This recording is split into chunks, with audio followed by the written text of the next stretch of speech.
आम जगा भारी बढिया। तुंग नासिका दिव्य शोभा कुटिल अळग सुप्रभा लोचन जुग पद्म प्राहे तहिरे भृंग किबा सोहे एमंत रूप जेबा ध्यान आनंदे करे अनुक्षण ताहाकु प्रभु कृपा करे घोर तापत्रय हरे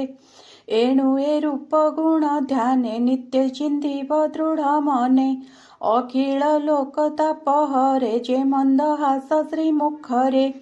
मकर ध्वज चाप प्राये भ्रुभंग जुगतार सोहे कटाक्ष सरपंथी होई मुनिजनक मन मोहि एणु मोहित मुनिजने ध्यान करंती अनुक्षणे ताहार उच्च हास्य ध्यान अरुण वर्ण अष्टमान कुंद कड़ीर प्राय होई दांत पंक्ति जे विराजई प्रेमानुबंधे हा चिंती से अन्य किछि न वांछन्ति ए रूप ध्यान जोग भावे भक्त हृदय जहु त्रपे उत्कंठा असुपूर्ण पुनः पुलक हुए तनुलोम आनंद सागरे बुड़ाया उबा ध्यान तार काहि ए रूपे निर्विषय होई निष्काम मार्गे जगध्यायी परमानंद रूप चिंती ब्रह्म निर्वाण से लभंती ज्योति स्वरूपे आत्मा एक सर्वत्र देखई प्रत्यक्ष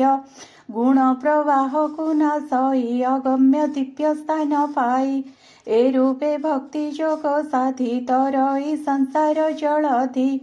न जाने सुख दुख भाव जन्म मृत्युर प्रराभव मदिरा पाने बल होई जेने भी वस्त्र न जानई से रूपे तार देह वृत्ति अज्ञाने किछि न जानती ए देह कर्मवश होई सर्व संकल्प करुथाई जावत जोग सिद्धि नोहि तावत विषये भ्रमई पुत्र कलत्र गृह धन स्नेहे बंधन प्राणी मन स्वप्नर प्राय ताहा मणि पुरुष नम जयी पुणी अति स्नेहरे पुत्तभीत आत्मा स्वरूपे ही कल्पित स्वभावे विभिन्न अटई स्वरूपे देहे आत्मा होई जे मंते अग्नि धूम बळे केबे नदी से निर्मले से रूप विषय प्राणी केबे आत्मा गुण चिन्ह काष्ठरु धूम अग्नि जात से काष्ठ दहई जे मंत अज्ञानु ज्ञान जात होई विषय वासना दहई भूत इंद्रिय गण जेते प्रधान पुरुष सहिते एकु अनेक रूप होई ब्रह्मांडे लीला से करई एमंत भावे ब्रह्म ज्ञान प्राणी चिंतन्ति अनुक्षण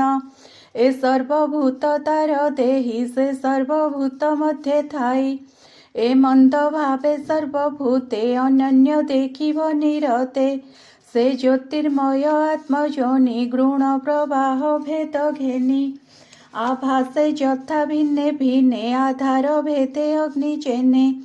सत सत आत्मा से हिता बिनु अन्य नाही केही